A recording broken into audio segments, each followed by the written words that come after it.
गांव में चाउमीन का चलन अभी अच्छे से नहीं आया था, लेकिन सुरेश शहर से चाउमीन बनाना सीखकर गांव में ठेला लगाता है। अरे ये केचुआ है क्या भैया? कैसे खाया जाता है? अरे नहीं नहीं, ये चाउमीन है। चाउमीन शहर में खाया जाता है। कितने की दे रहे हो सुरेश? 10 रुपए की प्लेट भरकर। तभी वहां शहर से पढ़ा एक लड़का आता है। जरा एक प्लेट चाउमीन तो देना। सुरेश उसे चाउमीन देता है। उसे चाउमीन खाता देख गांव वाले भी उससे चाउमीन ले लेते हैं और खाने लगते हैं। अरे वाह सुरेश भैया, कमाल की बनाए हो। 2 प्लेट मेरे बच्चों के लिए भी पैक कर दो। बस फिर क्या था, सुरेश का ठेला लगता है और चाउमीन खरीदने वालों की लाइन लग जाती है। तभी वहां से गांव का साहूकार होकर गुजरता है। और ये क्या भीड़ लगी है? लगता है झगड़ा हो गया है गांव में। चलूं मैं अभी तो मजे ले लूं। अरे कहाँ है, इतनी भीड़ लगी है यहाँ? लड़ाई हो गई है क्या? अरे साहूकार साहब, ना ना ना, कोई लड़ाई ना हुई है। ये तो सुरेश की दुकान है चाउमीन की। हम लोग चाउमीन खाने आए हैं, आप भी खाइए ना।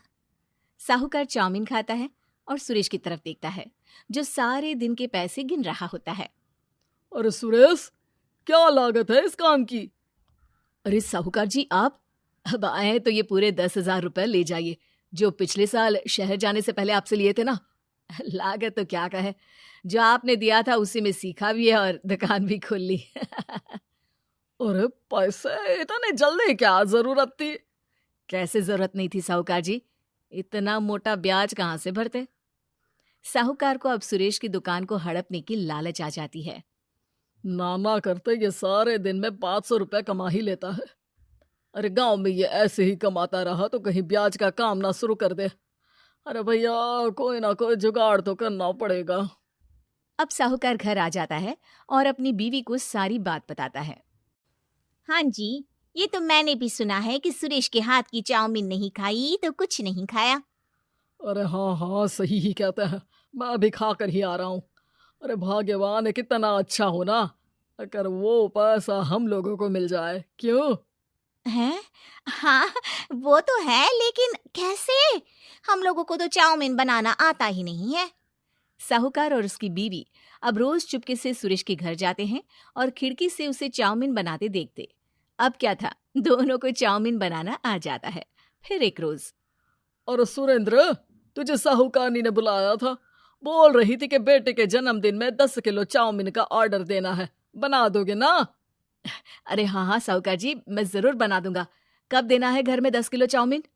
अरे वो तो तू घर आकर बता कर लेना, मैं नहीं बता पाऊंगा। ठीक है, शाम को काम निपटा कर आ जाता हूँ। सुरेश साहूकार के घर जाता है, लेकिन वहां मियाँ बीवी मिलकर उसे बंधक बना लेते हैं। अरे मुझे क्यों बांध रखा है? मुझे छोड़ दो। आज से तेरा ठेला मैं लगाऊंगा और बहुत सारे पैसे कमाऊंगा। साहूकार एक आदमी को सुरेश की निगरानी में लगा देता है और वहां से चला जाता है। अगले दिन, अरे साहूकार जी, आप कब से चाउमीन बेचने लगे और अपना ये सुरेश कहाँ गया? और वो तो शहर गया है। उसका कोई काम निकल आया था। बोल रहा था कि जब तक वो ना आए तब तक मैं ही उसके ठेले का काम कर दूं। पैसे भी तो बहुत उधार ले रखे थे उसने। लगता है कर्जा भरने के डर से भाग गया है। अरे पर वो तो बोल रहा था कि उसने सारा कर्जा उतार दिया है, और वो क्यों भागेगा? इतना तो कमा रहा था। अरे मुझे क्या पता। अरे चाउमीन खाना है तो बोलो, नहीं तो भागो यहाँ से। अरे हाँ हाँ, दे दो दे दो। अब तो चाउमीन खाना पूरे गांव के लोगों के लिए आदत ही बन गया है। ना खाओ तो नींद ना आए। हाँ हाँ, तो लो और निकालो 50 रुपए। 50 रुपए क्यों? सुरेंद्र तो 10 रुपए में देता था। अरे वो पागल था, मैं थोड़ी ना हूँ।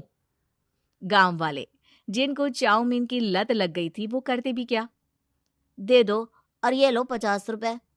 लेकिन फिर साहूकार उन लोगों को प्लेट में थोड़ी सी चाउमीन रख देता है। अरे ये क्या, पैसे 5 गुना ज्यादा और चाउमीन बस इतनी सी? अरे साहूकार साहब, भगवान से तो डरो। बस फिर क्या था, साहूकार की मन मर्जी चलने लग जाती है और गांव वाले करते भी क्या। एक रोज, मुझे तो लगता है कि सुरेश को साहूकार ने मार डाला होगा, क्योंकि उसका काम इतना अच्छा चल रहा था। फिर वो क्यों जाता? और वो भी साहूकार के हवाले दुकान करके। ना बाबा ना। अगले रोज भाग्यवान देखो तो जरा, इस सुरेश भी ना कितना पागल था। जिस काम से वो ज्यादा पैसे बना सकता था उससे इतने कम पैसे छाप रहा था। 50 रुपए प्लेट में भी गांव वाले खूब खा रहे हैं चाउमीन। हाँ जी, और जितने में वो लोगों को 10 प्लेट खिलाता था भर भर कर हम लोग उतने में 20 प्लेट बना रहे हैं, क्यों जी? वहीं सुरेश रोज भगवान से मांगता कि बस एक बार वो किसी तरह वहां से निकलने में कामयाब हो जाए, लेकिन उसकी हर कोशिश नाकामयाब होती। फिर एक दिन अरे भाग्यवान, ऐसा कुछ करो कि चाउमीन बनाने का खर्चा आधा हो जाए, जिससे हम लोगों को और मुनाफा हो। ना जी, मुझे तो कोई तरकीब ना सूझ रही। अरे सुनो, एक काम करते हैं। चाउमीन बनाने में जो सब्जी लगती है वो मंडी में लेने तुम देर रात चली जाना।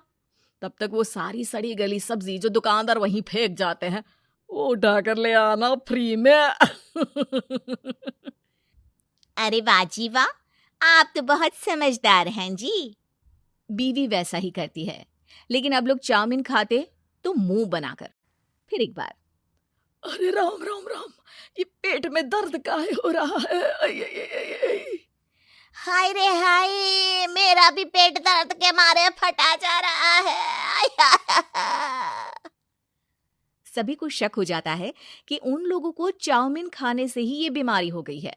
वहीं दूसरी तरफ जो आदमी सुरेश की निगरानी कर रहा था वो सो रहा होता है और मौका देखकर सुरेश वहां से भाग जाता है। सुरेश गांव वालों के पास जाकर उन्हें सब कुछ बता देता है। बस अब क्या था, साहूकार के घर पुलिस पहुंच जाती है। चलो, तुमने गांव के लोगों को खराब सब्जी वाली चाउमीन खिलाकर बीमार किया और सुरेश को बंधक बनाया। तुम्हें इसीलिए हम गिरफ्तार कर रहे हैं। साहूकार को पुलिस ले जाती है और फिर अगले दिन से सुरेश का ठेला गांव के बाजार में लग जाता है, जहां अब पहले से ज्यादा भीड़ होती है।